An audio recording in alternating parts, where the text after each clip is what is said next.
What's up, guys? In this video we're going to be going over the Ableton Browser. So 99.9% of your navigation, getting sounds and effects and all that fun stuff is going to be in this little box right here.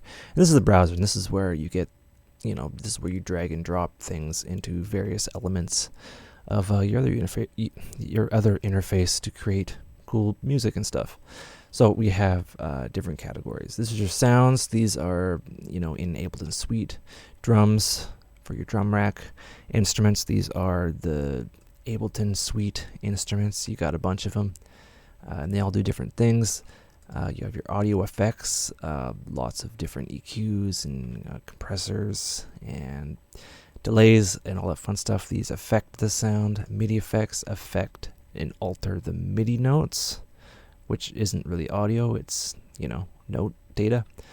Max for Live, I don't have that. Plugins, this should be its own little topic, but, for the beginner, you're not going to be using plugins right away, but I hope you do. So we have plugins, and you won't be seeing this right away. And I should point out that you should go to your preferences and go to your file folder, and what you should do, and I can't stress this enough. Well, I guess I could. I'll only stress it once. Use the 32-bit version of Ableton. Don't use 64-bit right now in this decade, or in this year. Mainly because of compatibility with other plugins, and it's generally not needed. You're not going to be needing to use so much RAM in Ableton unless you're using unless you're using very large orchestral libraries in Kontakt and you're running out of memory. If you're running out of memory errors, you're doing something wrong, or you're having intensely huge projects. So yeah, use 32-bit the 32-bit version of Ableton, and use 32-bit version of plugins if you're using plugins, and you really should use plugins. Install them to a folder on your hard drive. Mine is Program Files, VST Plugins, YOLO Swag. You're going to want to select plugin folder, use custom folder, select that on, browse for it, and then scan. And then they should all populate in that. You have to scan them. Think of these as extensions, and they are really extensions because they're .dll files.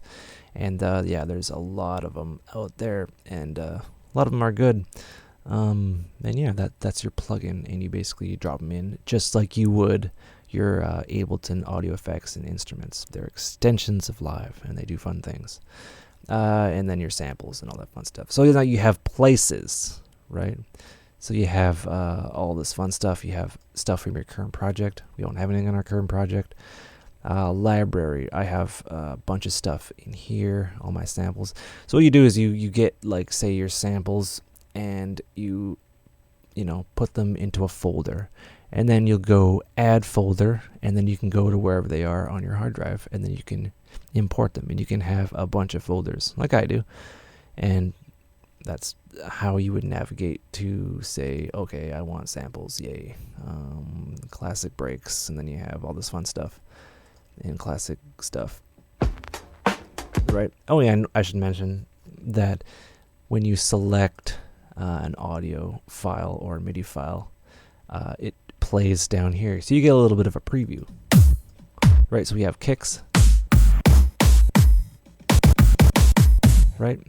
We have that, and yeah, that's pretty much how you navigate, and it's as simple as dragging audio onto your timeline, dragging effects down here, and you can just keep on dragging, or you can double click, and you can just keep on adding stuff forever and ever and ever and ever, right? For MIDI is note information. So you would go instruments, you have say analog, and then you have synthesizer plugin down here, right? Same thing can be said for like another plug, or your plugins.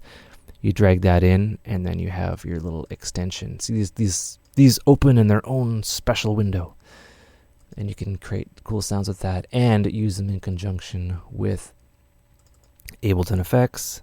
You can even put effects on your master channel, which affects everything. So that's basically the browser.